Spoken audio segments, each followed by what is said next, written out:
Of the 4 OG $20 champs that I compared, the Truthear Hola was termed the safe pick for its neutral sound, a decent build and good accessories, overall just being a solid set with not much to criticize, honestly.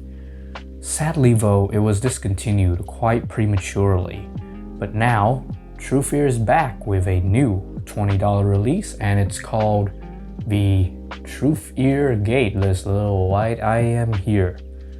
Watch this video to find out if Truthear can recapture the magic of the Truthear Hola for the second time, and see if it's worth your money. Let's begin.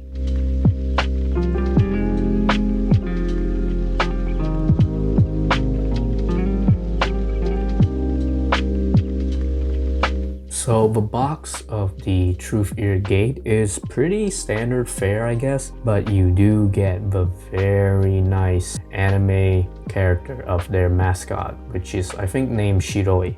She's dressed like a sort of samurai thing, kind of dressed like one of the characters in Wuthering Waves, so who knows, maybe there's going to be a collab coming for that. That'd be cool. Now if we just slide out the outer cover, we're gonna get the inner black box like usual IEM boxes, which opens up to reveal the white version of the Truthear Gate in a sort of foam block insert. Below that, you're gonna see this little slim box here, and if you open that up, we're getting a bag of 3 sizes of clear white bore silicone ear tips, which honestly, I think it's a step backwards from the Hola's tip holder, which included both narrow and wide bore ear tips. So we're getting one less tip variety here. Finally, we do have the little warranty card, as well as a small manual that's printed in English and Chinese and Japanese. So pretty nice inclusions. So going to the Truthear Gate, you can see that it has a roughly quite similar shape to the original Hola, so ergonomics should remain pretty much the same.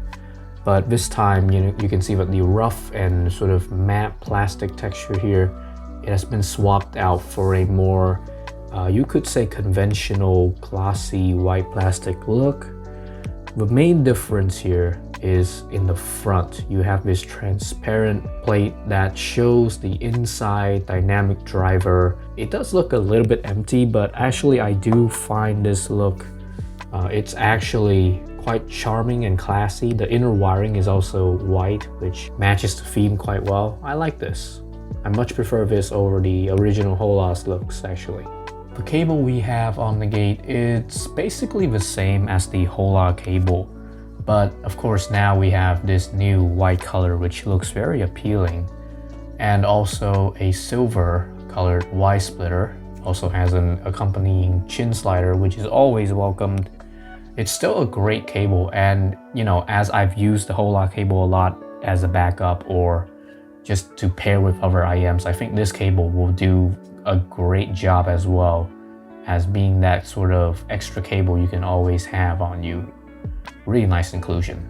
Now, as for the sources, I find that the Gate plays well with, and mostly the same with, any source. It doesn't really need much power at all to run at its best, so anything you plug it in should be fine. Ear tips wise, the stock wide bore ear tips of the Gate were not the best pairing for me. It just didn't seal quite well and kind of reduced the bass a little bit. So I find that the Tang San Kai ear tips were the best for sealing my ears and improving the bass presence slightly. You can also opt for the Akustune AET-07s if you don't have a Tang San Kai. It's also quite a good alternative with a similar shape, though maybe not as soft. But with all that out of the way, let's get to the sound of the Truthear Gate. Overall, the Truthear Gate is not a significant departure from the Hola. It takes on a slightly brighter tonality from the very neutral, kind of even dead neutral sound from the Hola, but with otherwise quite similar technical ability. So let's first talk about the low end. As far as bass impact goes, you'll find that the Gate has a similar take to the Hola, with sufficient sub-bass and a clean decay characteristic. It's not that the overall bass amount has reduced, but rather the increase in the upper mid-range and treble presence kind of steals the attention from the low end, making for seemingly a more bass-light sound. Going to the mids, the lower mid-range of the Gate retains a neutral cast with a decent but not impressive showing, but it's free from any bass bleeding, so that's great. Going to the upper mid-range here, we have the most noticeable difference on the Gate, I guess, tuning-wise. It has a decidedly brighter tone. It adds some sharpness, some bite to all of the vocals and musical instruments, especially if you have songs where there are guitar riffs. The guitars tend to sound like they have a bit more bite. It also introduces a breathiness to female vocals that can sometimes be satisfying, but at other times making it a little rough and coarse sounding. Upper mids will be the center stage of the Gate's sound, and it will prevail over the other frequencies, both the good and the bad, I guess, of it. Going to the treble here, the overall highs of the Gate remain similar to its predecessor. That is to say, a competent but unimpressive presentation that presents just enough of a sense of clarity without veering into the sibilant or piercing territory. It sometimes is perhaps a bit more present than before, but the treble detail itself, I find it is just similar to competitor products at this price tier. The width and the height of the Gate's soundstage is to be expected of this price range. It's got, pretty basic imaging capabilities. I guess that's all there is to say about that. Regarding the resolution and the detailing of the Gate, it's again pretty average. Macro details, they're well shown off, as always. They rarely blur into each other except for like the most busy songs and mixes.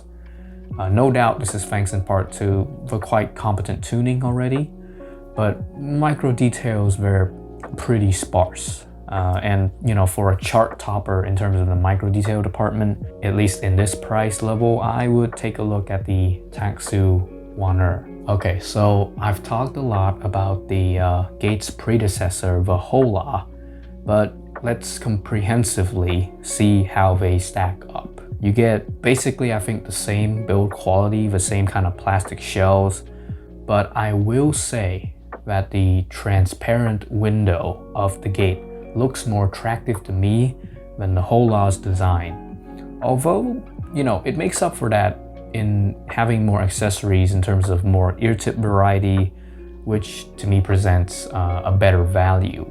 Going to sound, the Hola and the Gate, they really are two peas of the same pod. They have essentially the same technical ability, and the most divergent element, I think it goes down to the tuning. The Hola, to me, it sounds dead neutral in like everything, whilst the Gate, it gets a slightly more bright leaning sound.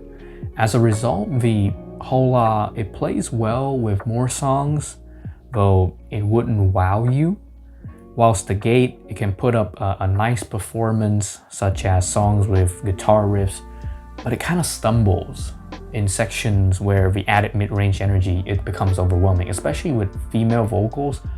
Sometimes it's great, sometimes it's too breathy, it's too raspy. That's the problem with this kind of boosting here.